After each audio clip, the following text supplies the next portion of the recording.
Leiamos a palavra de Deus, João 4, a partir do verso 5, que diz assim: Assim, Jesus chegou a uma cidade de Samaria, chamada Sicar, e perto das terras que Jacó dera a seu filho José. E havia ali o poço de Jacó. Jesus, cansado da viagem, sentou-se à beira do poço. Isso se deu por volta do meio-dia. Nisso, veio uma mulher samaritana tirar água. Disse-lhe Jesus: dê-me um pouco de água. Os seus discípulos tinham ido à cidade comprar comida. A mulher samaritana lhe perguntou: como o Senhor, sendo judeu, pede a mim, uma samaritana, água para beber? Pois os judeus não se dão bem com os samaritanos. E Jesus lhe respondeu: se você conhecesse o dom de Deus e quem lhe está pedindo água, você lhe teria pedido e ele lhe teria dado água viva. Disse a mulher: o Senhor não tem com que tirar a água e o poço é fundo. Onde pode conseguir essa água viva? Acaso o Senhor é maior do que o nosso pai Jacó, que nos deu o poço, do qual ele mesmo bebeu, bem como seus filhos e o seu gado? Jesus respondeu: quem beber desta água terá sede outra vez, mas quem beber da água que eu lhe der, nunca mais terá sede. Ao contrário, a água que eu lhe der se tornará nele uma fonte de água a jorrar para a vida eterna. A mulher lhe disse: Senhor, dê-me dessa água para que eu não tenha mais sede, nem precise voltar aqui para tirar a água. E ele lhe disse: vá, chame o seu marido e volte. Não tenho marido, respondeu ela. Disse-lhe Jesus: você falou corretamente dizendo que não tem marido. O fato é que você já teve 5, e o homem com quem agora vive não é o seu marido. O que você acabou de dizer é verdade. Disse a mulher: Senhor, vejo que é profeta. Nossos antepassados adoraram nesse monte, mas vocês, judeus, dizem que Jerusalém é o lugar onde se deve adorar. Jesus declarou: creia em mim, mulher. Está próxima a hora em que vocês não adorarão o Pai nem neste monte, Gerizim, nem em Jerusalém.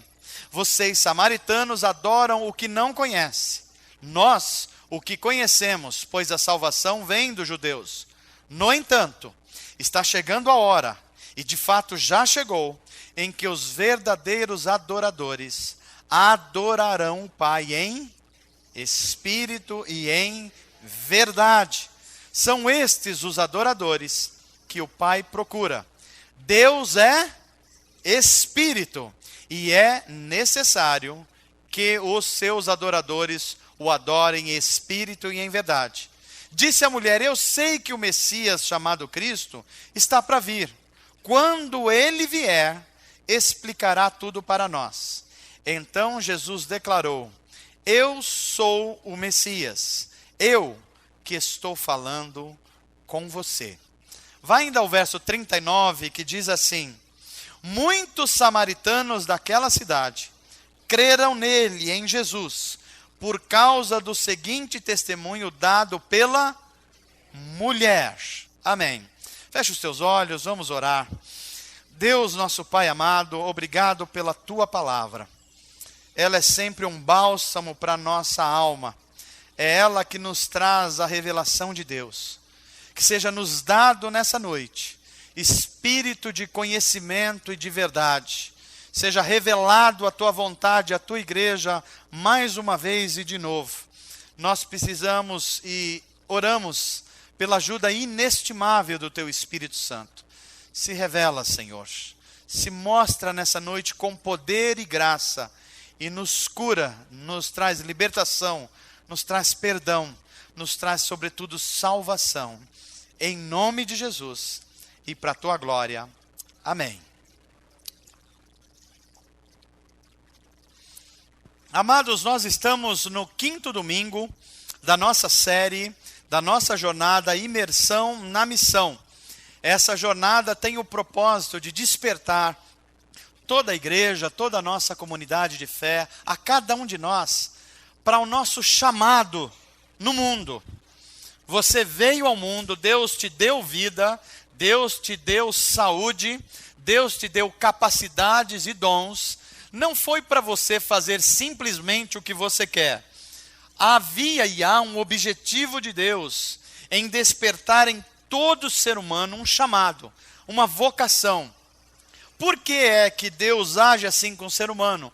Porque o próprio Deus quer se revelar à humanidade. Como é que Deus se revela? Deus se revela através do seu povo, através dos seus filhos. E essa jornada, ela tem esse objetivo de despertar em nós aquilo para o qual Deus está nos chamando. Seja um chamado coletivo da gente como igreja, como uma comunidade de fé aqui nessa localidade, mas também um chamado como pessoas individualmente. Deus chamou você, está chamando você, e Deus quer equipar você para cumprir essa missão de vida, seja individualmente ou seja como a igreja de Jesus no mundo. E uma missão, ela só se faz necessária quando existe um problema. Não faz sentido você dizer que alguém tem uma missão se ele não está olhando para uma necessidade, para um problema, para algo a ser solucionado. Deus está em missão no mundo e Ele convoca cada um de nós para aderir, para entrarmos juntos nesse grande compromisso de Deus. Mas que missão é essa missão de Deus? Bem, Deus quer mostrar à humanidade amada por Ele que há algo de errado no mundo em que nós vivemos. Você não precisa ser muito expert para perceber que há algo de errado no mundo que nós vivemos. Por exemplo, o mundo é justo como você gostaria que fosse? Há paz no mundo como você gostaria que tivesse? Há pessoas em sofrimento no mundo e não sabem nem por que estão sofrendo? O que você acha? Não existe. Há doenças no mundo que você gostaria que fosse extirpada e sumisse do globo? Pois é, não é difícil você verificar que há pessoas com dinheiro demais e há pessoas com dinheiro de menos no mundo. Há injustiças, há doenças, há violência no mundo. E Deus, na sua missão de restaurar a humanidade, Ele quer mostrar aos seres humanos que há uma vida diferente, que há um jeito de viver, ou seja, a Bíblia vai chamar isso de redenção. Deus quer resgatar, redimir os homens da sua condição pecaminosa. Porque a mesma Bíblia vai dizer que o fato de haver sofrimento no mundo é porque o pecado entrou no mundo. Não há como nós separarmos o mundo que a gente vive hoje, na condição que ele está hoje, sem falar que algo está errado com ele, porque o pecado entrou no mundo. E o que é pecado? O pecado não é apenas aquelas coisas que nós fazemos que achamos que é errado. O maior pecado que a Bíblia descreve é o pecado de o ser humano achar que pode conduzir a sua vida por conta própria sem depender de Deus. Esse é o pecado original, é o orgulho no coração humano. Quando eu digo assim, Deus, o Senhor não precisa se meter na minha vida, o Senhor não precisa entrar na minha vida, eu sei o que fazer com os dons, eu sei o que fazer com a minha vocação, eu sei o que fazer com o meu dinheiro, por favor, o Senhor pode ficar longe. Aliás, é isso que os países desenvolvidos na Europa e nos Estados Unidos fizeram. Num determinado momento, tiraram a Bíblia da escola, tiraram os ensinamentos cristãos da escola e falaram assim, Deus, nós já sabemos, nós evoluímos, nós temos ciência, nós temos conhecimento, não precisamos mais de religião nas escolas, nós sabemos como lidar com a nossa vida. E a gente olha para hoje, para uma Europa cada vez menos cristã e problemática, e os americanos às voltas com os seus atiradores nas escolas públicas e a morte muito próxima desses ambientes. E é por isso que nós estamos biblicamente buscando entender, Deus, qual é a tua missão para nós como igreja? E eu estou dizendo aqui que a missão da igreja e a sua missão é como se a gente olhasse para uma mão e ela tem 5 dedos. E esses 5 dedos são 5 propósitos. Nós falamos primeiro que a missão da igreja é ensinar o mundo a respeito de Deus. Isso é parte da missão da igreja. Nós precisamos dizer ao mundo que há um caminho para Deus. Esse caminho é Jesus Cristo, o Salvador. Nós falamos também, em segundo lugar, que nós seremos reconhecidos pelo mundo como servos do Deus Altíssimo quando a nossa vida se transformar num serviço ao próximo. O mundo vai reconhecer que eu e você somos de Deus, não pelo que a gente fala, não pelo nosso discurso, mas pelo que a gente faz. Quando a gente acolhe alguém, quando a gente ora por alguém, quando a gente abençoa alguém, quando a gente propõe algo, quando a gente está agindo em nome de Jesus, então nós estamos cumprindo a nossa segunda parte da missão, que é servir. Nós falamos também que é parte da missão da igreja conviver. Ou seja, durante muito tempo a igreja evangélica no Brasil, ela se separava da cultura e de todas as coisas, porque nós tínhamos a percepção que ser santo era você ficar o mais longe da sociedade. Quando a Bíblia vai ensinar que ser santo é você tendo Deus revelado na sua vida, você vai para a sociedade para ser sal da terra e luz do mundo. Diz para quem está perto de você assim, você foi chamado para ser santo. E ser santo significa manifestar Cristo na sociedade, sendo sal e luz do mundo. Amém, gente? Nós fomos chamados para celebrar, ou seja, a nossa mensagem não é uma mensagem de crise, a nossa mensagem é uma mensagem de esperança. A nossa mensagem não é uma mensagem de medo, a nossa mensagem é uma mensagem de liberdade que Cristo nos trouxe.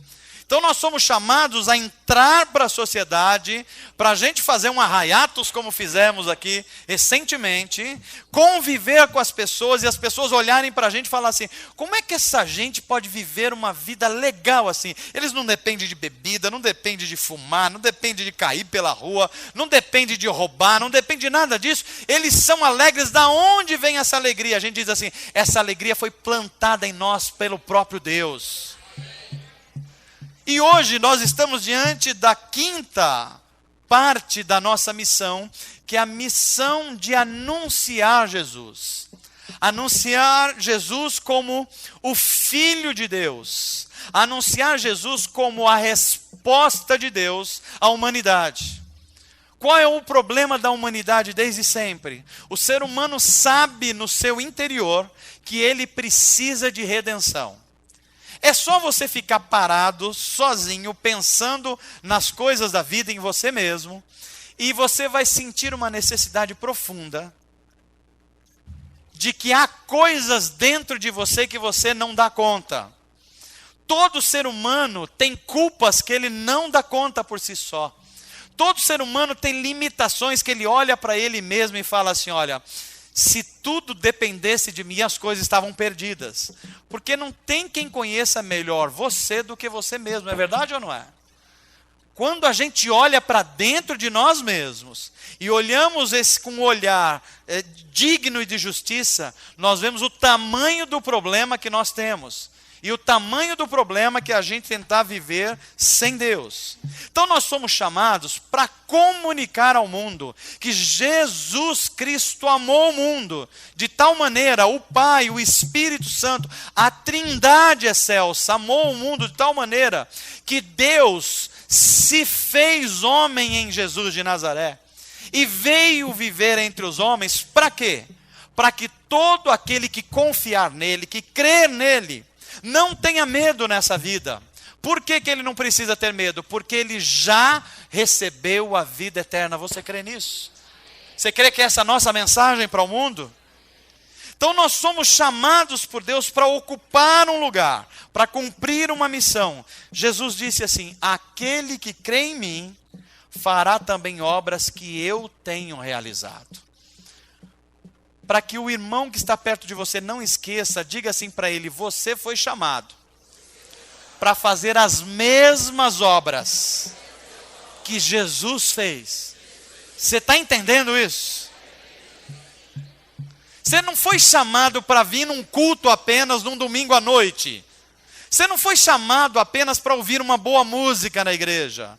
Você não foi chamado apenas para ouvir uma mensagem como você está ouvindo. Você foi chamado para manifestar Jesus na sociedade. O que é que Jesus fazia na sociedade? Bem, a Bíblia vai dizer que onde tinha gente necessitada, Jesus estava lá. Onde tinha gente precisando ser curada, Jesus estava lá. Onde tinha gente precisando ser liberta, Jesus estava lá. Ou seja, as mesmas obras que ele fez, eu e você somos chamados para fazer. Agora deixa eu dar uma informação que talvez você não tenha se dado conta. A Bíblia vai dizer em Efésios 2:10, que Deus já preparou antes de você nascer, as boas obras para você realizar. Eu vou dizer de novo que talvez você não tenha entendido. Que Deus tem um plano para a sua vida tão perfeito, que antes de você nascer, Ele já te escolheu, e ao te escolher, Ele já preparou um ambiente, te deu dons, te deu uma vocação de vida, para você fazer boas obras. Isso quer dizer que se você não descobrir o propósito de Deus, a sua vida está sendo passada em vão. E é por isso que nós somos chamados a descobrir e a viver esse propósito, porque Deus tem boas obras para nós fazermos. E quando estamos fazendo, estamos cumprindo essa missão, que é a própria missão de Deus. E nada melhor do que a gente buscar na história bíblica exemplo de vida de pessoas que entenderam esse chamado de Deus. Que num determinado momento das suas vidas, os seus olhos espirituais foram abertos. E quando esses olhos espirituais foram abertos, eles viveram uma verdadeira revolução nas suas vidas. Eles passaram de pessoas desconhecidas e anônimas da sociedade para verdadeiros missionários, cientes da sua missão de vida. E uma dessas pessoas é a pessoa que nós lemos aqui hoje na palavra de Deus, João 4, uma mulher. E a vida dessa mulher é muito interessante, porque João nos conta que a história do encontro de Jesus com ela é uma história que parecia a mais absurda. Tinha tudo para não acontecer. Mas nós acabamos de ler aqui em Efésios 2, que Deus já tinha preparado as boas obras, inclusive para aquela mulher viver, ela só precisava descobrir isso. João conta a história que Jesus está andando, salvando, curando, libertando por várias cidades. E ele passa em uma das cidades da região de Samaria, um vilarejo chamado Sicar, e ele tem sede, ele está exausto. Então ele para, vê um poço, se senta no redor daquele poço, e o João vai explicar para a gente que isso é quase meio-dia. Então Jesus está com aquele sol ardente sobre si, com muita sede, e ele vê chegar uma mulher. Todos os componentes dessas histórias são extraordinários. Primeiro, uma mulher vir retirar água ao meio-dia, na sociedade judaico-samaritana já é uma coisa estranhíssima.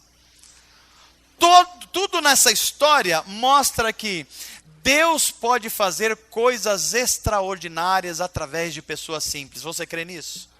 Diga assim comigo: Deus pode fazer coisas extraordinárias a partir de pessoas simples, anônimas, porque Deus é todo-poderoso. Você crê nisso? Você pode dizer glória a Deus, você pode aplaudir a Deus por isso.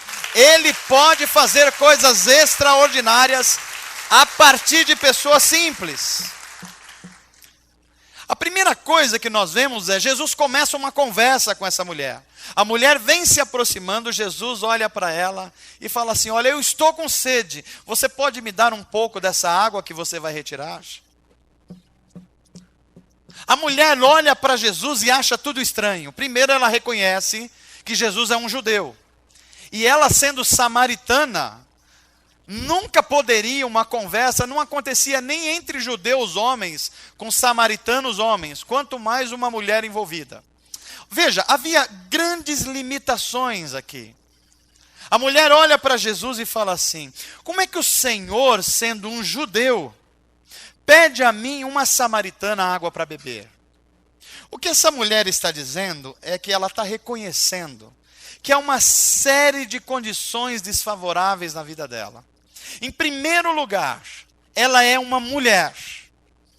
E ser uma mulher na cultura judaica samaritana de 2000 anos atrás, era algo absolutamente terrível. Não tem outra palavra para se dizer. Há muitos judeus ortodoxos que naquela época eles oravam assim: Deus, obrigado porque eu não nasci mulher, obrigado porque eu não nasci samaritano, e pasmem, obrigado porque eu não nasci um cachorro. Ou seja, ele considerava toda essa coisa que não é judeu muito parecido. Então, ser mulher na cultura samaritana judaica era uma das coisas mais difíceis que tinha. Se não bastasse, ela era uma mulher samaritana. O que era o povo samaritano? O povo samaritano é o povo que se formou a partir de uma miscigenação de raças. Foram judeus que se misturaram com assírios, com babilônicos, com gente de outros países. Então os judeus de Jerusalém olhavam para eles com um olhar meio torto assim. Sabe, numa região, quando uma região é rica e próspera, olha para outra região e fala assim: ah, isso aqui... Sabe uns paulistas metidos a besta, uns que olham para o resto do Brasil e falam assim: você é o que mesmo? Você é do norte? Você é nordestino? Não tem gente feia desse jeito, né? Com coração feio desse jeito? Pois é, era um pouco o que acontecia com os judeus aqui. Quem você é? Samaritano? Não, você é um mestiço. Você não é um ariano, você não é de raça pura. Mulher e samaritana, se não bastasse, ainda tinha um problema moral. Essa mulher era considerada quase como uma chamada mulher da vida fácil. Por quê? Porque ela já tinha vários relacionamentos. E o relacionamento atual que ela estava não era um relacionamento legal, pelo menos na cultura judaica. Era mulher, era samaritana e era pecadora. Mas diga assim comigo: Deus faz coisas extraordinárias a partir de pessoas normais e simples. Com todos esses fatores envolvidos, Jesus escolhe quem? Essa mulher para começar um grande trabalho missionário em Samaria. A conversa com Jesus vai se desenvolvendo. E ela vai dizendo assim: como é que o Senhor judeu pode pedir água para mim? Jesus olha cheio de amor para aquela mulher e fala assim: se você soubesse e conhecesse o dom de Deus, e quem é esse judeu que está falando com você, ele te daria uma água viva que você nunca mais teria sede. A resposta de Jesus para aquela mulher é uma resposta impressionante, porque Jesus quebra os preconceitos. Jesus se mostra não como um racista de Jerusalém. Jesus não se mostra como um sexista que acha que a mulher é um ser menor. Jesus se mostra não como um separatista que acha que o samaritano é uma pessoa de cultura menos rica, mas alguém capaz de acolher aqueles mais necessitados. Jesus deixa bem claro que ele não veio para os que são sãos, mas ele veio para os doentes, porque são os doentes que precisam de médico. Se nós vamos curar os ambientes que nós vivemos, nós vamos ter que largar os nossos preconceitos. Nós vamos ter que olhar como Deus olha. E Deus olha com olhar de misericórdia, seja quem for. Amém, gente? Então a primeira coisa que nós aprendemos aqui, que Jesus não veio para salvar gente dependendo da sua cor, da sua raça, do seu nascimento. Jesus não importa se a cor da pele é branca, preta ou amarela. O que Jesus se importa é a cor do sangue, porque foi o sangue dele, sangue carmesim, vermelho, que corre nas veias dos filhos de Deus. E ele veio salvar aquele que se havia perdido. Todos aqueles que confessam Jesus como Salvador, mesmo em condição desfavorável, Jesus veio para esses. E nós somos chamados para justamente ajudar esses necessitados e chamá-los para a salvação de Deus. Deus se utiliza de pessoas simples para fazer coisas extraordinárias. Diga assim comigo: na missão de proclamar Jesus, geralmente eu vou encontrar condições desfavoráveis. Mas se a mulher samaritana teve acolhida, eu também sou acolhida nos céus, para a glória de Deus. Amém, gente? A segunda coisa que nós aprendemos nessa conversa com a samaritana, entre Jesus e a samaritana, é que a missão de proclamar Jesus é uma missão necessariamente de você manifestar a verdade, mas a verdade em amor. Todas as pessoas que tiveram um encontro com Jesus, sempre diante de uma conversa de Jesus, elas foram amadas, mas não deixaram de ouvir a verdade sobre a vida.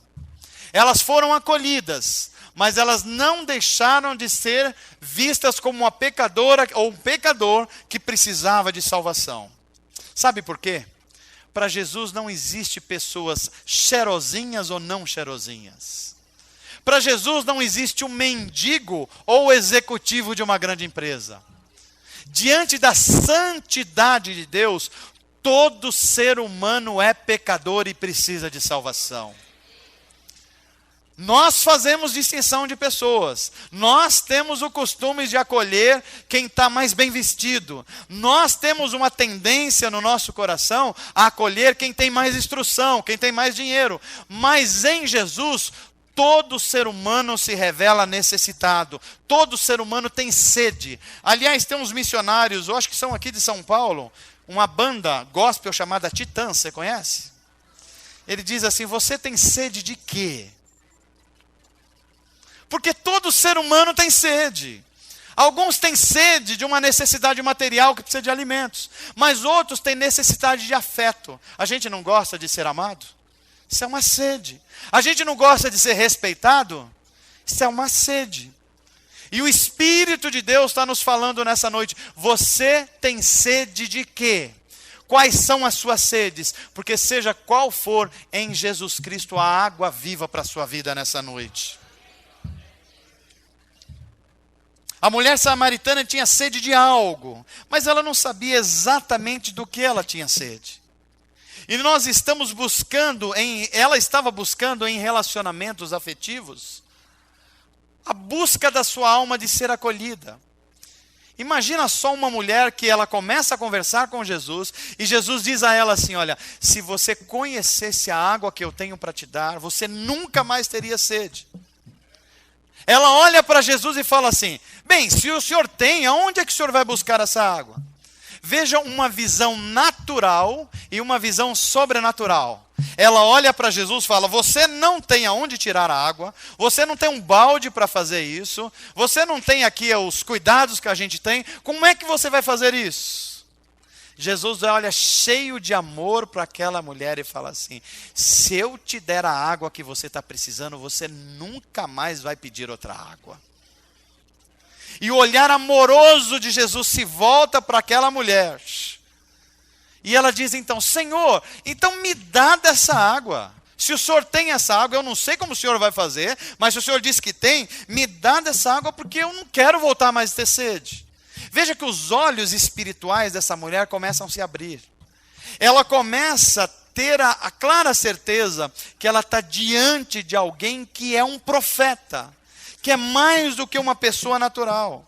E ela diz assim: me dá dessa água, para que eu não volte a ter sede, e para que eu não volte a tirar a água desse poço aqui, que eu estou a vida inteira fazendo isso. Então Jesus responde com uma questão que atinge o centro da vida dela. E aqui eu começo a aprender algumas coisas da maior importância para a minha vida espiritual. Quando eu estou em missão, quando eu estou levando salvação para alguém, Deus vai direcionar você através da verdade, para que a verdade seja dita, e a verdade gera incômodo na pessoa que precisa ser salva.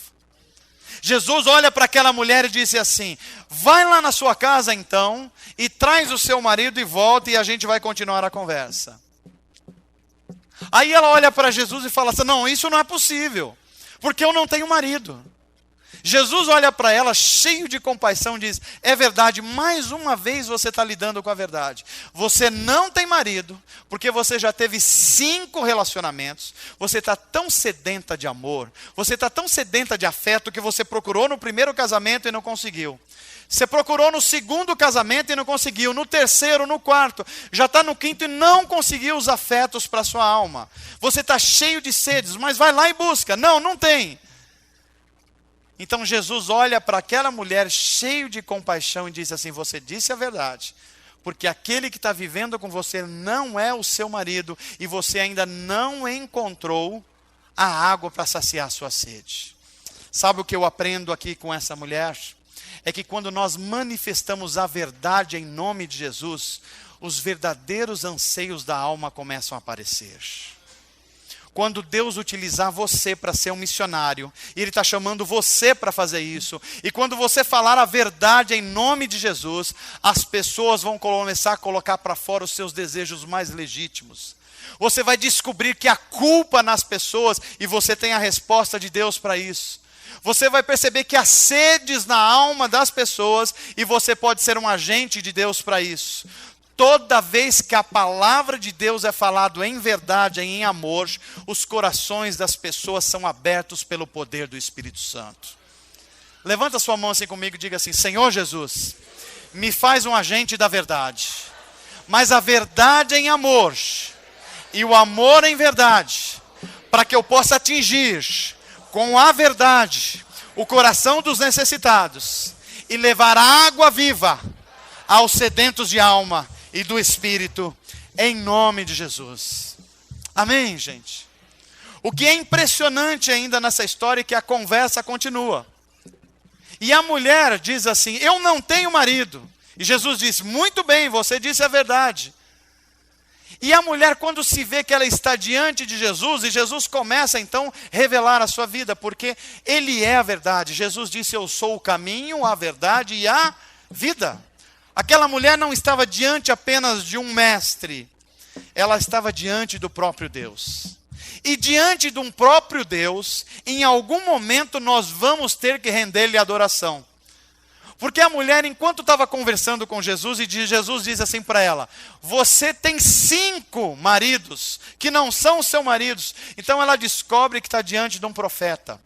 Mas não só diante de um profeta, ela está diante do próprio Deus encarnado em Jesus de Nazaré. Quando Jesus começa a revelar a vida dela, ela então passa do ambiente físico, da necessidade material, para a necessidade espiritual. Então ela olha para Jesus e diz assim: já que o Senhor é profeta, então me responde uma coisa: onde é que a gente deve adorar? Porque os samaritanos dizem que a gente deve adorar aqui no Monte Gerizim, aqui na Samaria.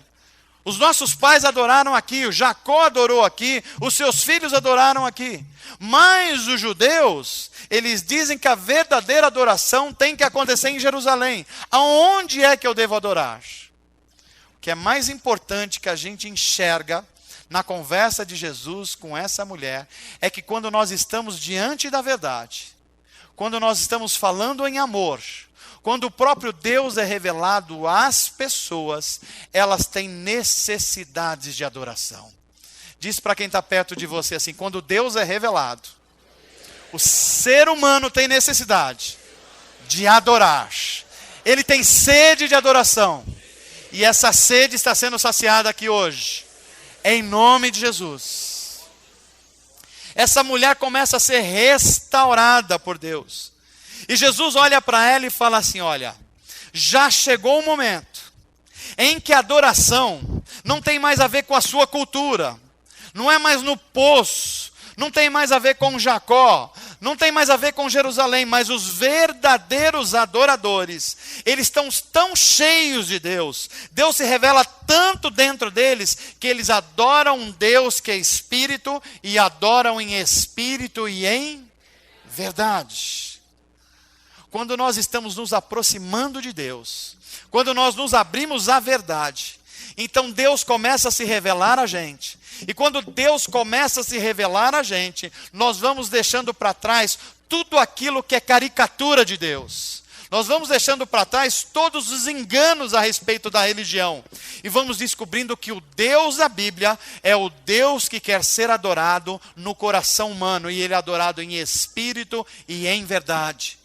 Diga assim comigo: Senhor Jesus, reina no meu coração. Me ensina a te adorar em espírito, mas em verdade também. A conversa dessa mulher continua com Jesus. E Jesus vai revelando os segredos do seu coração. E ela pede dessa água viva. Chega uma hora que ela não aguenta mais, ela vê que está diante mais do que um mestre, mais do que um profeta. E ela diz assim: olha, eu sei que um dia virá o Messias. E quando o Messias, que é o Cristo, vir, ele vai revelar todas as coisas que a gente precisa saber. É impressionante quando às vezes nós estamos diante do próprio Deus e não percebemos que Deus está na nossa frente querendo nos agir em nós e nos abençoar. Se você abrir os olhos da fé, por exemplo, os olhos espirituais, você vai conseguir perceber que o Espírito Santo está no nosso meio aqui hoje. Que o Espírito de Deus está agindo em nós aqui hoje. Que Ele está aqui para nos curar, para nos libertar, para nos restaurar. E é isso que estava acontecendo com aquela mulher. Quando ela disse: olha, eu sei que o Messias vai vir, Jesus olha para ela com o coração absolutamente amolecido de amor por ela e diz: eis aqui o Messias, eu que estou falando contigo sou o Messias, eu sou a água para todas as suas sedes, eu sou a água para a sede dos seus afetos, eu sou a água para a sede do seu espírito, eu sou a água para a sede dos seus relacionamentos, eu estou na sua frente e vou te dar água viva para que você acabe com todas as sedes do seu ser. Essa mulher, então, ela recebe o amor de Jesus Cristo e ela não se contém. Ela, a hora que recebe, ela nos ensina um princípio para a gente proclamar Jesus Cristo ao mundo. E qual é esse princípio? O princípio é: todos que são restaurados na Bíblia têm fome de restaurar outras pessoas. Você já foi restaurado por Deus, meu irmão? Então precisa haver uma fome no seu coração de restaurar outras pessoas. Qual o sinal de que nós fomos restaurados por Deus? É que nós temos uma verdadeira vontade de trazer outras pessoas para Deus. É por isso que a nossa missão de vida não é apenas vir até Deus. É vindo até Deus a gente ser equipados para levar outras pessoas para Deus. Sabe qual é o fruto de um cristão? É outro cristão. Sabe qual é o fruto de alguém de fé? É formar outra pessoa de fé. Sabe o que significa o Evangelho? E eu li essa semana um texto que me emocionou, falando o que é o Evangelho. Eu já vi tanta explicação para o Evangelho. Se eu perguntar aqui para você hoje, o que é o Evangelho? Você vai dizer: é o poder de Deus. Se eu perguntar o que é o Evangelho, você vai falar: é o poder do Espírito Santo. Se eu perguntar o que é evangelho, você vai dizer assim: é a boa nova de que Deus em Jesus Cristo está reconciliando o mundo. É tudo isso. Mas eu vi uma definição de evangelho que encheu meu coração de alegria, porque mostra muito bem o que está acontecendo com essa mulher samaritana. Porque ela, quando sabe da verdade do Cristo, ela sai correndo para a cidade para comunicar que ela encontrou o Messias. E o que é que ela está fazendo? Aí vem a definição de evangelho. Evangelho é um faminto dizendo a outro faminto aonde encontrar o pão. Não é linda essa declaração? Um dia cada um de nós teve fome de Deus. E a gente encontrou pão. Jesus, o pão da vida, nós encontramos. E quando nós encontramos, nós não podemos ficar calados. Nós temos que comunicar às outras pessoas: olha, eu sei onde tem pão. Onde tem pão? Em Jesus de Nazaré, Ele é o pão da vida. É o que essa mulher faz. Ela sai correndo para Samaria. Ela que estava com medo de conversar com um homem, agora ela chega em Samaria e vai para a praça pública. Agora ela vira uma pessoa pública. E ela diz: olha pessoal, eu encontrei um homem que falou tudo sobre a minha vida. Eu acho que ele é o Cristo. Vocês não querem conhecer? E João vai dizer que a cidade se junta para conhecer Jesus. Sabe por quê? Porque um necessitado de pão que achou pão, resolver levar pão para as outras pessoas que estavam com fome. É por isso que a Bíblia vai dizer que Jesus Cristo é o pão da vida. E Ele também é a água viva. Quem beber dele jamais terá sede novamente. Porque do seu interior brotará uma fonte que vai jorrar para a vida eterna. Sabe o que significa isso? Que as nossas sedes desse mundo, a gente pode procurar no dinheiro, na fama, a gente pode tentar encontrar no sexo, a gente pode tentar encontrar em qualquer outra coisa, mas as sedes da nossa alma só serão saciadas em Deus, que é água viva para o coração humano. Restaurados, buscam outros restaurados. Todos aqueles que foram tocados por Deus, querem que os outros também sejam tocados por Deus. Eu termino essa mensagem mostrando o resultado de uma vida que se coloca à disposição de Deus para proclamar Jesus Cristo. Verso 39 diz assim, João falando para a gente: muitos samaritanos daquela cidade creram nele, em Jesus, por causa do seguinte testemunho dado pela mulher. Ele me disse tudo o que tenho feito. Assim, quando se aproximaram dele, os samaritanos insistiram em que ficassem com eles, e ele ficou com 2 dias. Olha que coisa maravilhosa. A partir da vida e testemunho de uma pessoa só, uma conferência de 2 dias foi marcada para se ouvir Jesus de Nazaré. O que tem sido feito com a sua vida? Você tem sido um portador dessa água viva que leva as pessoas a Deus? Há uma missão de Deus que foi colocado nas nossas mãos como igreja de Jesus Cristo. Alguém que já recebeu pão e água para a vida, precisa ser um portador de pão e água para a vida para as outras pessoas. Amém, gente? Levanta sua mão assim comigo e siga assim: Senhor Jesus, nessa noite, eu aprendi que eu tenho uma missão de vida, e que eu vou ter na minha frente condições desfavoráveis, mas eu preciso ir adiante. Eu também aprendi que um necessitado que encontrou pão, leva pão para outro necessitado. E que a vida de uma pessoa, mesmo em condições desfavoráveis, pode salvar uma cidade. Coloca a minha vida nos teus planos, que eu o descubra, que eu o viva para a glória de Deus. Que a minha família, que o meu ambiente de trabalho, que os meus negócios, que a minha vizinhança, que a minha cidade encontre Jesus Cristo a partir do meu testemunho. Eu conheci Jesus, eu recebi pão, eu recebi água viva, e todas as outras pessoas que estiverem no meu caminho vão conhecê-lo também. Porque Deus amou o mundo de tal maneira que deu Jesus Cristo, para que todo aquele que crê não pereça, mas tenha vida eterna. E essa vida eterna é Jesus Cristo, o rio de água viva que está brotando nos corações humanos. Em nome de Jesus, me faz um agente da tua missão para a glória de Deus. Amém. Que Deus te abençoe, que Deus encha você dessa ousadia santa e faça de você um propagador do Evangelho de Jesus Cristo.